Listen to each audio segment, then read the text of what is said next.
এই যে নায়ক রুবেল ভাই যে বুলেট আটকে দিল সিনেমায়, যে ভাই লড়া কোন এটা দাঁত দিয়ে কামড় দিল যে বুলেট, আর এই যে মাথায় আসে দাঁত দিয়ে কামড় দিয়ে যে বুলেট আসছে গুলি করছে দাঁত দিয়ে আটকে দিচ্ছে, আমরা তো খুশি।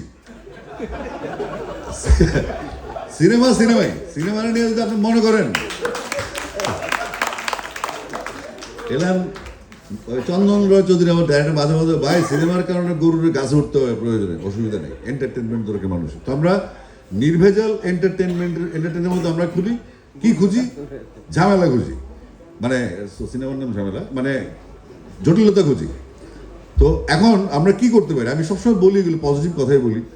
দেখা যাচ্ছে ডাইরেক্টরই মাত্র 10 জন অ্যাক্টিভ, একজন আরেকজনের পেছনে লেগে গেছে, কোরিওগ্রাফার 3 জন অ্যাক্টিভ, একজন আরেকজনের পেছনে লাগে, ওই এডিটিং যারা করে একজন। বাংলাদেশে যে জাতীয় খেলা কাবাডি, এটা আগে চেঞ্জ করতে হবে, সিনেপ্লেক্স হবে, সবই হবে, জাতীয় খেলাটা বদলাতে হবে, এটা একক দাবি তৈরি করতে হবে। কেন বলি, এই যে কাবাডি বল কে আগে যে তারে পিছন দিয়ে টান দেয়া, এটা আমাদের সাথে এই একটা মিলে আমাদের নেচারের সাথে মিলে বাংলাদেশে। তো সুতরাং সিরিয়াসলি আমি অনেক গবেষণার পরে বের করেছি। তো ইয়ামিন হচ্ছে সেই ছেলে, আমরা একই কম্পাউন্ডে 12 বছর আবার আমরা একসাথে হয়েছি, আমাদের স্টুডিওর কাজ চলতেছে, একটা টিম লাগে। ইলান যখন সিনেমা বানায়, ওর দীর্ঘদিনের স্বপ্ন, ও আস্তে আস্তে নাটকে ঢুকলো, মিউজিক ভিডিও স্ক্রিপ্টিং করলো। ওরা আমি কখনো কোনো ভুল করলে কিছু করি না, কারণ আমরা ভুল ধরতে পারি। একজন ডাইরেক্টর যদি ভুল আমি ধরি, তাহলে আমি কি ঘোরাটিমের আর্টিস্ট হলাম, তাই না?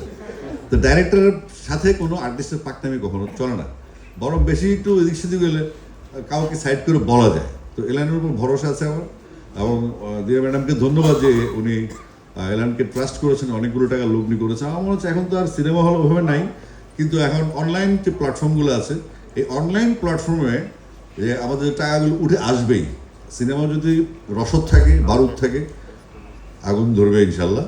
কিন্তু এটা হলে যেতে হবে, হলে 1000 লোকে কমেন্টস করে বাপরে কি সিনেমা, নো, হলটা নেই আমাদের, হলটা তৈরি করতে হবে। হল তৈরি করার জন্য আমরা কি করবো দেখেন, ওই দিন কনসার্ট বন্ধ করে দিয়েছে, ওই হলে সিনেমা চলবে না। এটা বাংলাদেশ না, কিন্তু বাংলাদেশ এটা হইতে দেওয়া যাবে না। বাংলাদেশের কৃষ্টি, কালচার, সংস্কৃতি 100 বছর ধরে সমান্তরালভাবে চলছে। এখানে কোনো জাতিভেদ, ধর্মভেদ কিছু নেই। হঠাৎ যারা অতি উৎসাহী হচ্ছে, তারা কারা, তারা কি চায়, তাদের পৃষ্ঠপোষক কারা, বা তাদের উপরে কারা আছে, তাদের ম্যানিফেস্টো কি, তারা কি চায়। আমরা দেখি বাংলাদেশকে প্রায়শই জঙ্গিবাদী প্রমাণ করে এটা অপচেষ্টা থাকে। আমাদের এখানকার যে অ্যাক্টিভিটিসগুলোকে অনেক হাইলাইট করে বিদেশি মিডিয়া দিলে মানুষ বলে বাপরে বাংলাদেশ তো সাংঘাতিক ব্যাপার, জঙ্গিবাদী হয়ে গেছে। নো, বাংলাদেশ একটা সবচাইতে আমি মনে করি সহনশীল কান্ট্রি। বাংলাদেশের মানুষ সবচেয়ে সহনশীল, ষড়যন্ত্রকারী সব জায়গায় থাকে। বাংলাদেশের সাপোর্টার কম, বাংলাদেশ পাকিস্তানের সাপোর্টার বেশি, নাহলে ইন্ডিয়ার সাপোর্টার বেশি, বাংলাদেশি কম। এলো মূল সমস্যা। যেদিন আমরা বাংলাদেশি হব, সেদিন হয়তো আমাদের এই যে আজকে বাচ্চারা জীবন দিল, জুলাই 18তে শুরু করলো নিরাপদ সড়ক চাই আন্দোলন, 52 সালে ভাষা আন্দোলন। এসিটা গরম,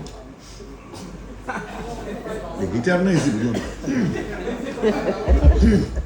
তার মানে কি, প্রত্যেকটা আন্দোলনের মূলে ছিল তরুণরা, কিশোররা, তারাই প্রাণ দিয়েছে। আর আইসে গেছে নেপোকিডস, হ্যাঁ, চর্বিওয়ালা, একটা ভাল্লুক চর্বিওয়ালা, তার 2টা বাচ্চা চর্বিওয়ালা, তারাই দেশটারে খাবে আর প্রাণ দিবে পোলাবেন, এখান থেকে বেরিয়ে যাবে। ফিল্ম হচ্ছে সেই ভাষা। শুধুমাত্র এই যে আজকে কথাগুলো বললাম, এটার জন্য আবার একটা সার্কিট চালু হয়ে যাবে। আসিফ আমার কেন কেয়ার, আমি কেয়ার করি না এগুলো। দেশের প্রয়োজনে যে কোনো কিছু, যে কাউকে ফায়ার করা আমার জন্য আমি সহি মনে করি। নিজে ফায়ার হয়ে গেলে কোনো অসুবিধা নেই। হ্যাঁ, তাহলে এই যে ছেলেপেলেগুলো গেল যুদ্ধে, জুলাইতে, 71-এ, 52-তে, তাহলে আমরা তো এদেরকে ভুলতে, তারা প্রাণ দিছে কারা, আর প্রাণ দেওয়ার পরে বেনিফিশিয়ারি কারা, আমাদেরকে সেখানে তো খেয়াল করতে হবে। চামচামি, হ্যাঁ ভাইয়া, এ সমস্ত ছাড়তে হবে, এই চাটুকারের বৃত্তি ছাড়তে হবে।